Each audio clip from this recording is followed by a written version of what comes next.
السلام علیکم ورحمۃ اللہ وبرکاتہ۔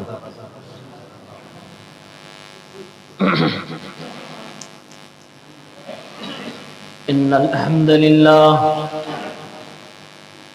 نحمده ونستعینه ونستغفره ونعوذ باللہ من شرور انفسنا ومن سیئات اعمالنا من يهده الله فلا مضل له ومن يضلل فلا هادي له وأشهد أن لا إله إلا الله وحده لا شريك له وأشهد أن محمدا عبده ورسوله يا أيها الذين آمنوا اتقوا الله حق تقاته ولا تموتن إلا وأنتم مسلمون يا أيها الناس اتقوا ربكم الذي خلقكم من نفس واحدة وخلق منها زوجها وبث منهما رجالا كثيرا ونساء واتقوا الله الذي تساءلون به والأرحام إن الله كان عليكم رقيبا يا أيها الذين آمنوا اتقوا الله وقولوا قولا سديدا يصلح لكم أعمالكم ويغفر لكم ذنوبكم ومن يطع الله ورسوله فقد فاز فوزا عظيما أما بعد فإن خير الحديث كتاب الله وخير الهدي هدي محمد صلى الله عليه وسلم وشر الأمور محدثاتها وكل محدثة بدعة وكل بدعة ضلالة وكل ضلالة في النار أعوذ بالله من الشيطان الرجيم بسم الله الرحمن الرحيم إنا كل شيء خلقناه بقدر وقال النبي صلى الله عليه وسلم اعملوا فكل ميسر لما خلق له۔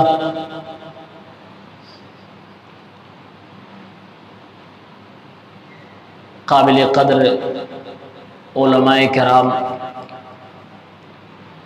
جمعیت اور جماعت کے ذمہ داران، اسلامی بھائیوں، نوجوان ساتھیوں،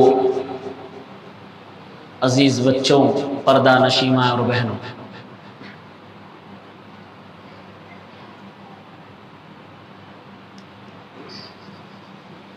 دو مرتبہ کی مسلسل کوشش ناکام ہونے کے بعد تیسری بار میں آپ تک میں پہنچ پایا ہوں۔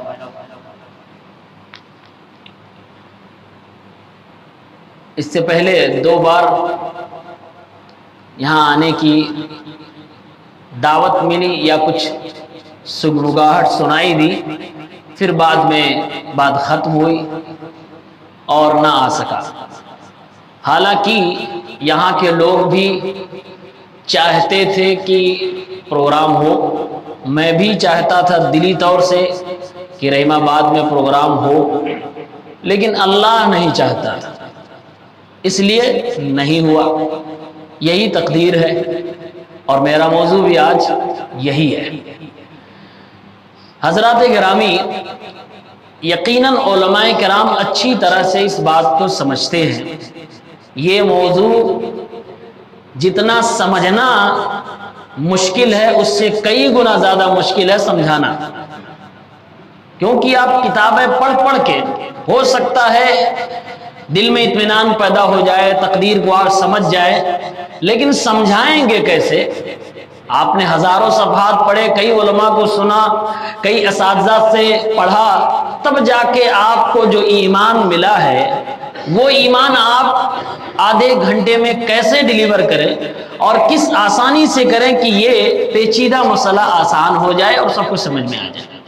بہر اللہ رب العالمین سے دعا کرتا ہوں پروردگار عالم سب سے پہلے تو میری مدد فرمائے، آسانی سے آپ تک میں اللہ اس کے رسول کی بات صحیح منہج پہنچا سکوں، اور پھر اللہ تعالی ہم تمام لوگوں کو ایمان بالقدر کو کما حقہ سمجھنے کی توفیق عنایت فرمائے۔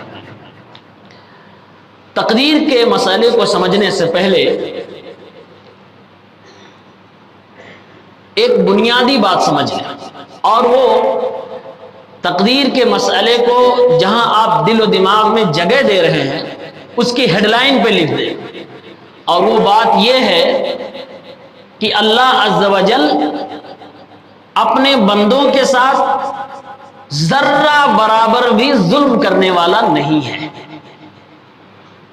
قرآن مجید کی سورہ قاف میں اللہ تعالیٰ نے فرمایا ہے کہ جب کل قیامت کے دن مجرم اللہ کے سامنے ہوں گے اور مجرم کو جرم تک لے جانے والا شیطان بھی سامنے ہوگا،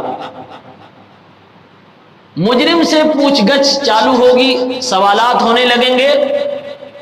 انسان کی جیسے کہ عادت ہے وہ جلدی اپنی غلطی کو ایکسپٹ نہیں کرتا، وہاں بھی نہیں مانے گا، وہ شیطان کو بلیم کرنے لگے گا کہ یہ مجھے بہکایا تھا، اس کے بہکانے کی وجہ سے میں نے یہ گناہ کیا ہے۔ اللہ نے منظر بیان کیا، قال قرینہ ربنا ما اطغیتہ ولکن کان فی ضلال بعید۔ وہ قرین کہے گا، وہ ساتھی کہے گا، وہ شیطان کہے گا، اے میرے رب، اے اللہ رب العالمین، ما اطغیتہ، میں نے اسے سرکش نہیں بنایا، میں نے اسے گناہ کرنے پر بہت زیادہ نہیں ابھارا، اے اللہ رب العالمین، میں نے اس کو گناہ کا راستہ نہیں دکھایا، ولیکن کان فی ضلال بعید، یہ خود دور کی گمراہی میں جا چکا تھا۔ اب انسان شیطان کو بلیم دے رہا ہے اور شیطان اللہ سے کہہ رہا ہے اے اللہ رب العالمین، یہ خود گمراہ ہوا تھا، میں نے اسے گمراہ نہیں کیا ہے۔ دونوں ایک دوسرے کے اوپر الزام لگانے لگیں گے اور یہ سب کچھ اللہ کے سامنے ہو رہا ہوگا۔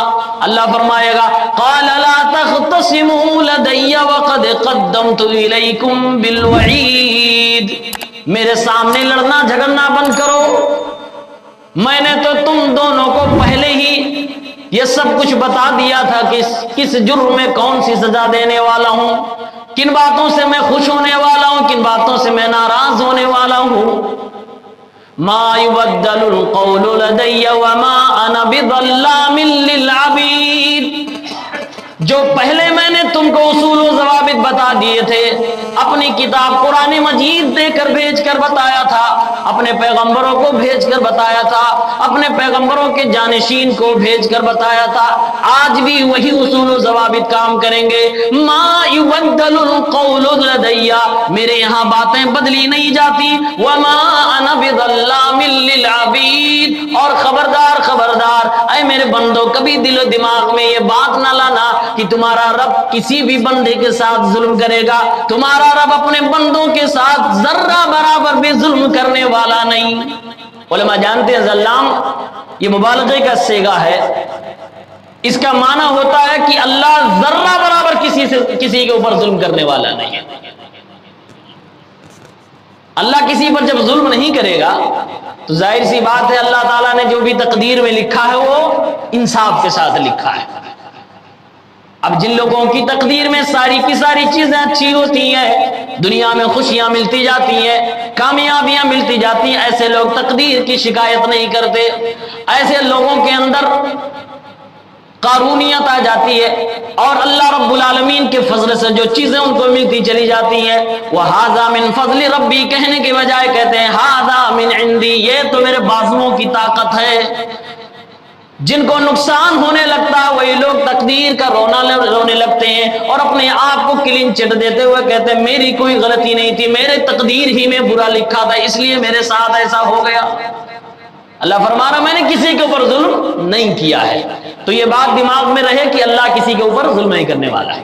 اس کو دنیا کی ایک مثال سے یوں سمجھے، دنیا میں بہت ساری ایسی چیزیں ہیں جس کو ہم نہیں جانتے، اس کے خاص لوگ ہیں جو جانتے ہیں۔ مثلا کوئی بیماری ہو جائے، بڑی بیماری ہو جائے تو اس کے اسپیشلسٹ ڈاکٹر ہوتے ہیں۔